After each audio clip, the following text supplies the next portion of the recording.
Power star Pawan Kalyan 1968 September 2న బాపట్లలోని కొణిదెల వెంకట్రావు అంజనాదేవి దంపతులకు మూడవ కుమారుడిగా జన్మించారు. 1996లో అక్కడమ్మాయి ఇక్కడ అబ్బాయి సినిమాలో తొలిసారిగా నటించారు. తొలిప్రేమ సినిమాలో జాతీయ ఫిల్మ్ పురస్కారాన్ని, గబ్బర్ సింగ్ సినిమాలో ఉత్తమ నటుడిగా ఫిల్మ్ఫేర్ అవార్డుని అందుకున్నారు. 2008లో పవన్ కళ్యాణ్ గారు రాజకీయంలోకి ఎంట్రీ ఇచ్చి 2014 మార్చిలో జనసేన పార్టీని స్థాపించారు. ఆ కాలంలోనే అతను గూగుల్ సెర్చ్లో అత్యధికంగా సెర్చ్ చేయబడిన ఇండియన్ సెలబ్రిటీ రాజకీయ నాయకుడిగా గూగుల్ జాబితాలో చేరారు.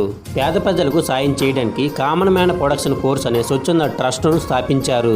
ఉద్దానం కిడ్నీ వ్యాధిగ్రస్తుల గురించి అతను నిరాహార దీక్షలు చేసి గ్రామంలో డయాలసిస్ కేంద్రాలు నిర్మించి పలు పథకాలు అమలయ్యేలా చేశారు. 2024 ఎన్నికల్లో పిఠాపురం నుండి పోటీ చేసి 70,000 పైచిలుకుతో విజయం సాధించి ఆంధ్రప్రదేశ్ డిప్యూటీ సీఎంగా గ్రామీణ నీటి సరఫరా, పర్యాటకం, అటవీ, సైన్స్ అండ్ టెక్నాలజీ శాఖలకు జూన్ 12, 2024న ప్రమాణ స్వీకారం చేశారు.